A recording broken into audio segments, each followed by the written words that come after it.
Shalom Obracha, nous poursuivons aujourd'hui avec la 6e Mishnah du 3e Pérec, la dernière Mishnah de ce Pérec.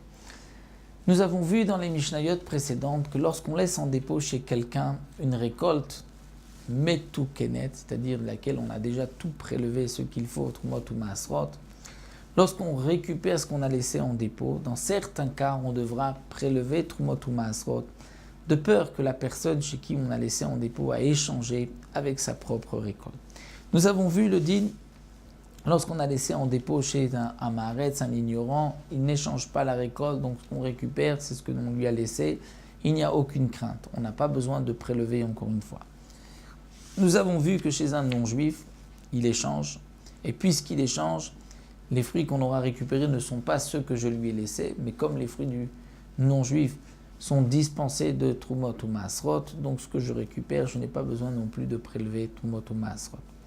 Nous avons vu que si on laisse un Talmid Chacham laisse chez une pundakit, chez une aubergiste, là, le din est différent parce que elle veut, dans un élan de cœur, donner le meilleur au Talmid Chacham. Elle va échanger, prendre ce que lui a laissé chez elle, qui s'est peut-être abîmé, elle va lui donner une autre récolte.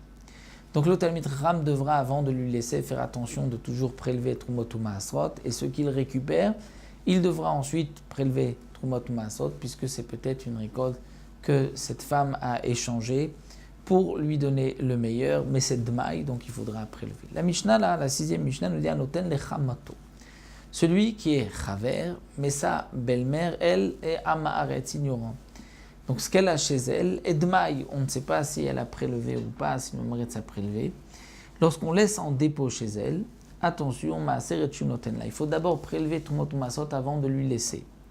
Vet Shunotel Mimena, et lorsque on récupère, on reprend, il faudra prélever. De peur qu'elle ait échangé. Mais Pneshi Chashudan Lachlof Tamit Kalkel. Elle est soupçonnée d'échanger ce qui s'est abîmé. C'est-à-dire, elle voit la récolte de sa fille, de son gendre qui s'est abîmé. Elle va dire, je prends sur moi, donc je vais leur donner quelque chose de meilleur. C'est vrai que c'est dans une bonne intention, mais d'un autre côté, la récolte qu'elle a chez elle, c'est Dmaï, et ce qu'elle a reçu, c'était Metukan. Donc on dit à celui qui a laissé en dépôt, sache que peut-être ça a été échangé, donc tu dois prélever Trumot ou Maasrot de ce que tu as reçu. Amar Rabbi Yehuda vient en vérité expliquer, c'est lui-même l'auteur de ce qui a été dit plus haut, il vient dire Rotsa'i betakanat bita ou bosha mechatna. Elle veut en vérité le bien de sa fille et elle a honte de son gendre.